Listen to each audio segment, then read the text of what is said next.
You must build a 5-story building. And this is how you get your wealth and power. Now, the first thing you work on is economics. You started practicing group economics, making your money bounce in your own community 8 to 12 times before it leaves. The second floor is politics. Our people got that backwards. They want to get into politics before they get in the economy. Backwards as hell. You won't make it. You buy every politician with the money you made on the first floor. The third floor is your court system, your police system. You control the court system so they won't be getting 40 years in jail for having marijuana. Then the fourth floor is media. You take your money off the first floor and you buy media. Black folk own 35 thousandths of 1% in media. You don't own media, you can't communicate, you can't organize, you can't motivate. The fifth floor is education. Education is a tool, just like a hammer and a saw. But you got to have an economy. See, when a kid graduates from school, the first thing you do, he should be able to go back to his own community and start building businesses and industries and drawing money into his community and hold it.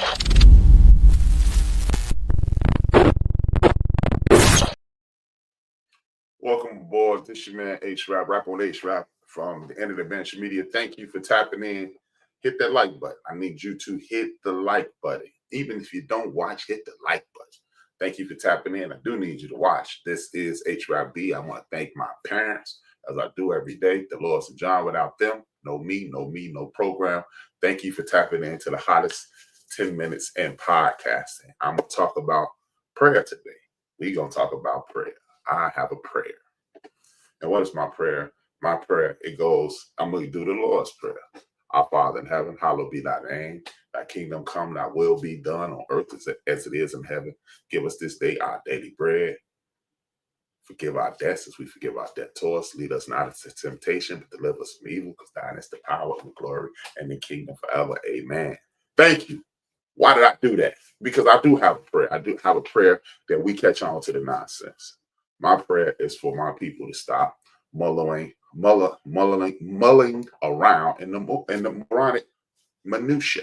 And what does that mean? We have people snipping at our ankles. We have people trying to take over our community. We pay attention to too many of the wrong things. What are the wrong things? You have people, we don't, as Dr. Anderson said, we don't control our finances, we don't control our media, and we don't control our community. One of the things that I'm upset with is the fact that we pay attention to pundits that are diametrically opposed to what we believe.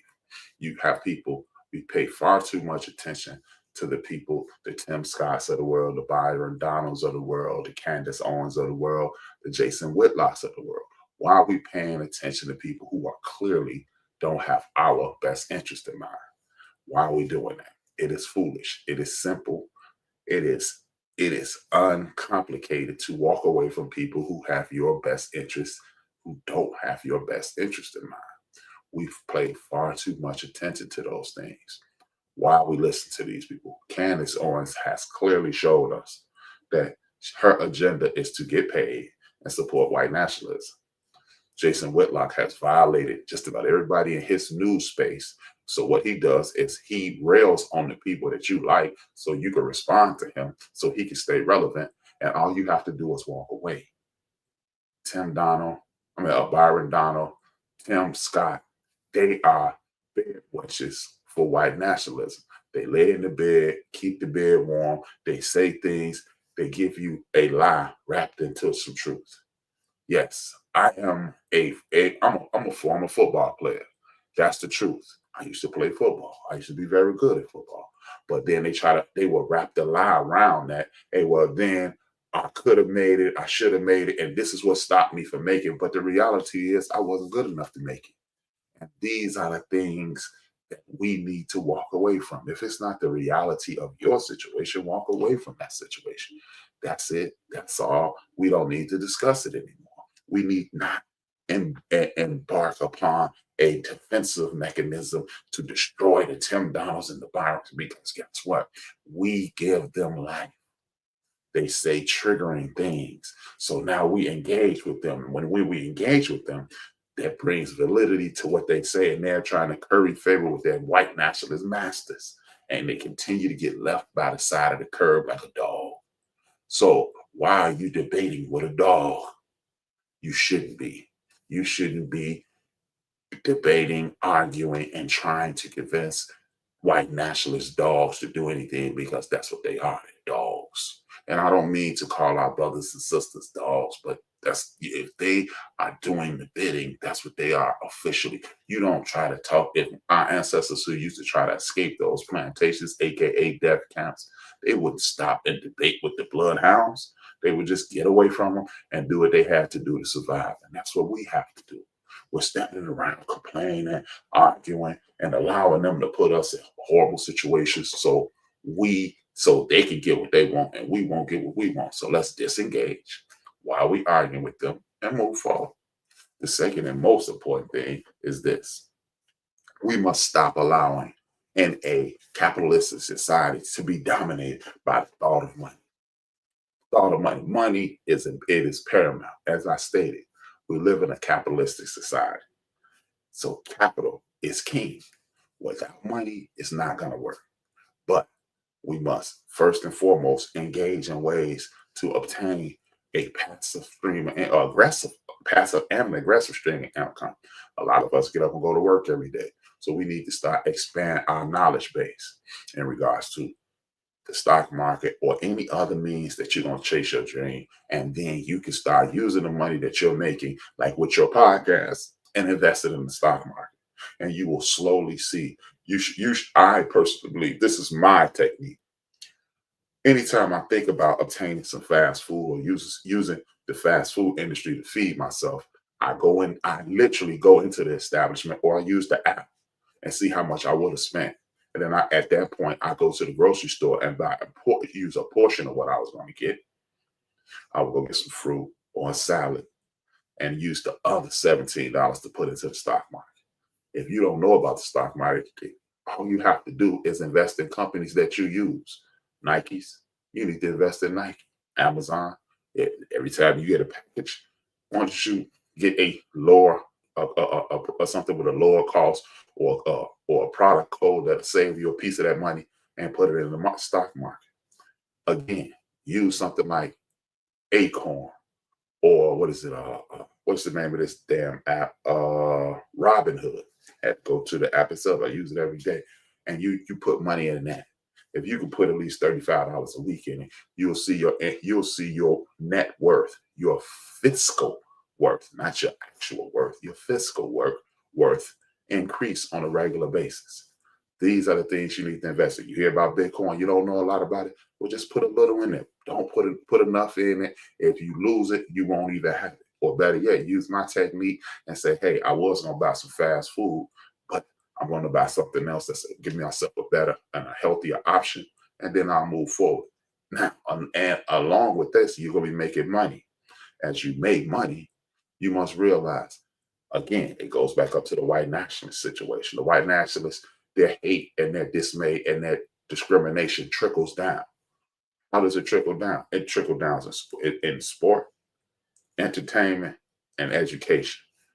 You wonder why Donald Trump does not want you to teach Black history, because Black history and correct history empowers the individual that's working. He will see in history that in history I did this so I could rise. So what's the best way to hold you down? By not letting you learn that. That's the first thing. The second way to do it is to never allow you to establish roots. What does roots have to do with the entertainment world? Let's use our brother Coach Prime. History has shown us that every time this country has struggled in any way or any time in the history of this country that they needed a leg up, we saved their asses. And when I say we, I mean the Black community. If you got what I'm saying, the Revolutionary War, the first person who died was a brother by the name of Crispus Attucks. And King George solicited Black people and Indians or the natives to help him. And he said, I'll emancipate you if you take my side and help us defeat them. We didn't grow with King George, and hence here we are. 100 years later, it was this thing called the Civil War. The North was getting their teeth kicked in.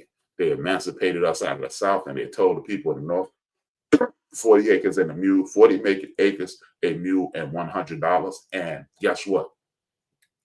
9 months after they gave us weapons, the war was over. Get that.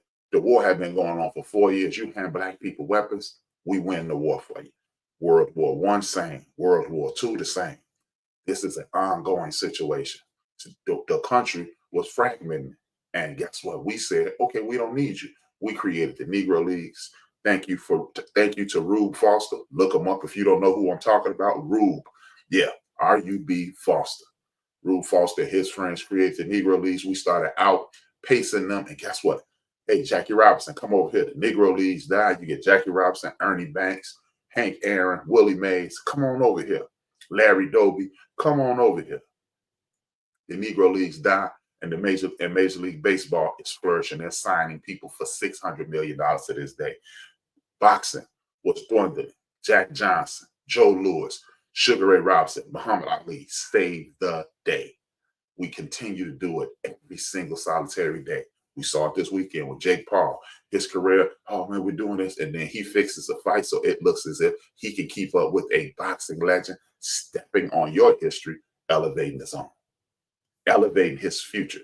We continue. Now, Coach Prime, the aforementioned Coach Prime. The Dallas Cowboys need to be saved. No, they don't. That's not our responsibility to save Jerry Jones. Jerry Jones got that job. He got that position because he was the only person bidding for the Dallas Cowboys that will fire Cowboy legend Tom Landry. He was the only one willing to do it. That's how he got the job. Other people offered more money, but they didn't want to fire the legend. He stepped in, did it, saved the day. Bam. The Dallas Cowboys are back in business. So now that they're starting, they're on the teeter-totter right now. Go get the black dude who saved Jackson State, who elevated his situation. And then he left and went to Colorado. A lot of people are upset. And I was one of those people. I was disappointed I wasn't upset. And Prime went to Colorado and recreated Colorado. Now it's time for Prime, like we should do, is set up roots.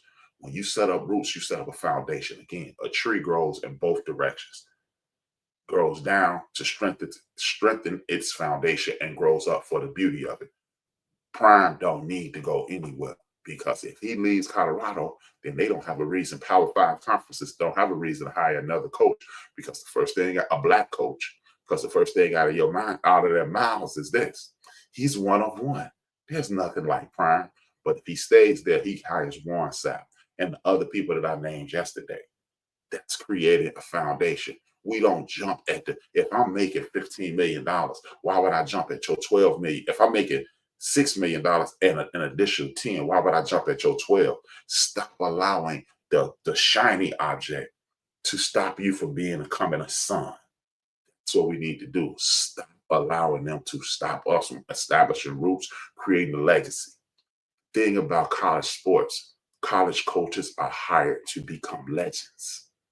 Professional coaches are hired to be fired. Only one coach in my lifetime that was a legend that retired. His name is Don Shula. He's the all-time winning coach in NFL history. All the other coaches over the last 54 years got hired and either walked away or got fired. No. Why would you want to deal with one first-round draft pick when you could have 3, 5, 7 first-round draft picks? Nick Saban didn't go back to the pros, and other people, they went back to the pros because they didn't have any other college options. Deion Sanders could be the next. He could be football Coach K. He could be Power 5 Eddie Robinson. He could be Bobby Bowden. So why would we ask him to pack up and go save a pro situation that's going to wear thin almost immediately? No. We're not going to save the Dallas Cowboys. No disrespect to the Cowboy fans, but we don't want Prime saving the Cowboys. We want him to keep saving the Buffaloes to allow other black coaches to get other opportunities. And then guess what? Then HBCUs start hiring brothers, and our brothers will go down there, and we can reestablish something down there. Just like they had a Chicago takeover to Houston, Chicago takeover to Detroit, Chicago takeover to DC. And then we need to start taking over Jackson. We need to start taking over Louisiana. We need to start taking over schools in Florida and schools in South Carolina, things of that nature, pouring into our entities. Prime set the pace. That's what we need to start doing. That is how we fix this problem.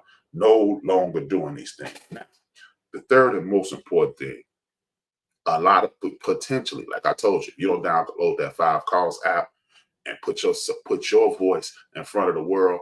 This is what's going to happen. You're going to get screwed. So if that happens, they want to take away your health care. They want to take away your other appendages so you can live, so you've been living a comfortable life. Not a problem. If they take away your health care, how about this? We stop buying red meat. We start buying chicken. We stop buying the things that are killing us slowly anyway. Let's start eating healthier, using things like sea moss, black seed oil, other herbs to heal ourselves. An apple is an antidepressant. Did you know that? Find out what our grandparents knew. Again, that's why I started my interviewing series, so we can talk to elders, see what they were doing. That's why our grandmothers, grandfathers lived to be 85, 90 years old and still functional. Meanwhile, we're eating chicken nuggets and hamburgers and steaks, and we live in a short period of time. What I want you to do before I tap out, I want you to go into the bio. There's a Black History clip. They clipped me last week. They cut me short. But guess what? You can still go to the bio, hit that Black History clip and watch it and obtain information about yourself. You already know I will be back for the last day of the week tomorrow. 10 minutes, told you, 10, 15 minutes a day. This your man H-Rap, 2 fingers. And it is necessary for those people who rule over us and who rule over African people the world over, if those people are to stay in power, they must destroy our ability to love each other in a healthy sort of way. This is why